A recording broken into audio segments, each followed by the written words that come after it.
দর্শকরা টাকা খরচ করে বিনোদন নিতে চায়, দর্শকরা টাকা খরচ করে কিন্তু শিক্ষা নিতে চায় না। ঈদ আসলেই সাকিব খান, আর সাকিব খান আসলেই ঈদ। বলা যত সহজ, করা কিন্তু অত সহজ না। যারাই এই কথাটা বলেন, শিল্পীরা, প্রযোজকরা, করা কিন্তু খুবই কঠিন। কারণ একটা ছবি করতে গেলে আপনাকে 80 লক্ষ থেকে 1 কোটি টাকা লাগে। এই ভাষা শহীদদের উপরে ছবি নির্মাণ করলে, আগে তো প্রতিযোগিতার মার্কেট ছিল না, আমাদের দেশেও কিন্তু হয়েছে, আমাদের দেশেও কিন্তু যুদ্ধের উপর ছবি হয়েছে, ভাষা আন্দোলনের উপর এই ছবি নির্মাণ হয়েছে। এই ছবি এখনকার দর্শকরা দেখবে না। দর্শকরা টাকা খরচ করে বিনোদন নিতে চায়, দর্শকরা টাকা খরচ করে কিন্তু শিক্ষা নিতে চায় না। তো আমার মনে হয় যারাই বলেছেন, কোন অ্যাঙ্গেল থেকে, কোন দৃষ্টিকোণ থেকে বলেছেন আমি জানি না, এইটা আসলে বানাচ্ছেন। এই জন্য আমাকে যদি আপনি বলেন যে আপনি ভাষা শহীদদের প্রতি একটা শ্রদ্ধার নিবেদনের উপরে বাংলা ভাষার উপরে একটা ছবি বানান, আমি কিন্তু আমার নিজের টাকা খরচ করে বানাবো না। কারণ আমার অত টাকা নাই, সত্যি কথা বলতে। এইটা বানাইতে গেলে সম্পূর্ণ টাকাটাই আমার লোকসান হবে। লোকসান দেওয়ার মতো টাকা আমার কাছে নাই।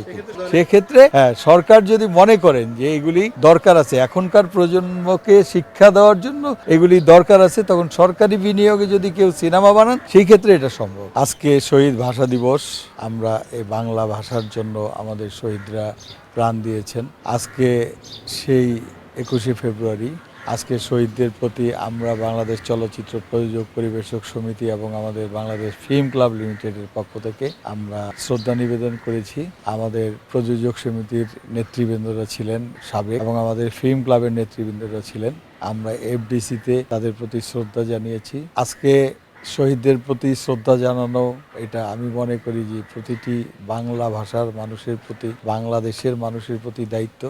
সেই দায়িত্ববোধ থেকে, সেই কৃতজ্ঞতাবোধ থেকে আমরা আজকে এসেছি। আমরা শুধু এটাই দোয়া, সমগ্র শহীদরা যেন জান্নাতবাসী হন, আল্লাহ যেন তাদেরকে ওপারে ভালো রাখেন।